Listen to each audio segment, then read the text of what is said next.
ఎంత పురాతనమైనటువంటి టెంపుల్ అంటే మీరు గమనించవచ్చు. స్వామివారి శిఖర దర్శనం ఇలా 4 ప్రాకారాలు ఉంటాయి. ఈ 4 ప్రాకారాల్లో స్వామివారి ఉపాలయాలు. మమలేశ్వర స్వామివారు లోపల ఉంటారు. జనాభా ఇలా ఉన్నారు, చూద్దాం. ఓం త్రయంబకం యజామహే సుగంధం పుష్టివర్ధనం.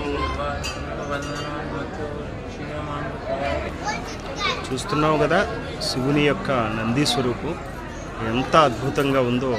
కళ్ళు కానీ ఆ పాత ఇది కానీ ఆ స్వామివారి శిల్పం నందేశ్వరుడికి ఆయన చెవులో చెప్పుకుంటే ఏవైనా జరుగుతాయి అంటారు.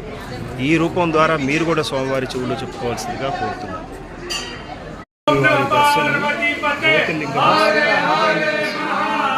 చూడలేదు, ఇది అద్భుతమైనటువంటి దర్శనం. ఆ దర్శనం 2 దర్శనాలు అయిపోయాయి. ఇప్పుడు మమలేశ్వర స్వామివారి ఈయనని ఓంకారేశ్వరుని దర్శించుకుంటేనే దర్శన భాగ్యం జరుగుతుంది. సో మనం చూడొచ్చు స్వామివారు అమ్మవారు అన్నపూర్ణమ్మ స్వామివారు. సో మమలేశ్వర స్వామిని దర్శన భాగ్యం జరుగుతుంది. ఓం నమః శివాయ.